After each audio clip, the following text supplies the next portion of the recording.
So go with me in your imagination. A few years ago, I get a phone call from a meeting planner, and George was pretty diligent. He was talking to a number of speakers about who he was going to hire to do his annual sales meeting, and it was the 25th annual sales meeting of this rather sizable company. So I said, thank you very much, George, for calling. I'm glad you heard some good things about me. Hope we're able to work together. Can I ask you a few questions? He said, sure. And I started asking him some questions. I ended up getting about 3 pages of notes. Lots of good information. One of the questions I ask is, by the way, who else is in the decision loop who you might want me to talk to answer any questions they might have? He said, well, I guess you probably need to talk to our director of training. His name's Ed Hanna. And then I asked another question. I said, whose meeting is this? Is there a particular executive who kind of owns this annual sales meeting? He said, well, yeah, there he is. There's Mr. J.A. Phillips. And he's been with us for 35 years. This might be his last year, by the way. I said, you know, I'd like to talk to Mr. Phillips, too, if it's okay. Now, I knew the other people they were considering hiring to be their speaker were not asking to speak to the director of training and the senior VP whose meeting this was. So I talked to Ed Hanna. I asked all kinds of questions I could imagine, and I got some really great answers, and I got about 5 pages of notes. Lots of good information, learning about their company, which happened to be the McKee Baking Company. Does anybody know what the McKee Baking Company produces? Little Debbie's. That's exactly right. You look like you don't know Little Debbie. I look like I know her really well here. Yeah, Little Debbie oatmeal cream pie, Little Debbie snack rolls. Boy, they make some really, really good edible items, I'll tell you. Anyway, I said, Ed, I'd like to talk to Mr. J.A. Phillips. Is that okay? He said, yeah, let me see if I can set up the call for you. It was about 3 days later, and I talked for 30 minutes on the phone with Mr. J.A. Phillips. What a prestigious, fine gentleman he was.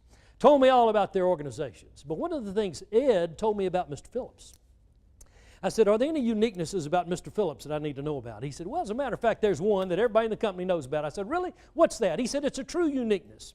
He said, if he sees a salesperson who he hadn't seen for a while, he'll probably walk up to that salesperson and say, hey, Charlie, how you doing? Glad to see you. By the way, what are you going to sell this year?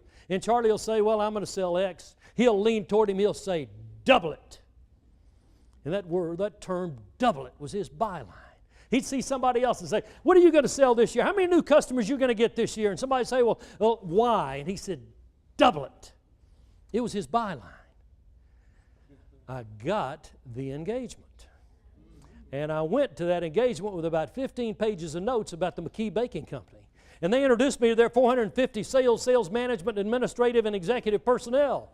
And I got up there and I said, I have great admiration for the history of your organization.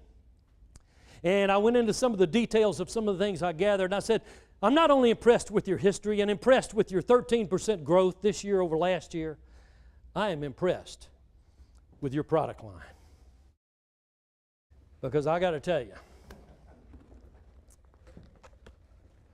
your snack rolls at McKee Baking are great. That Nutty Bar is terrific. But nothing, in my opinion, compares with the Little Debbie oatmeal cream pie.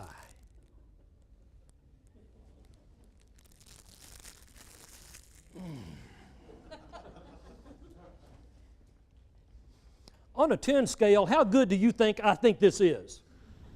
12. Double it.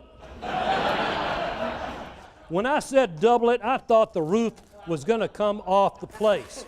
Now I got to share some of these with you guys.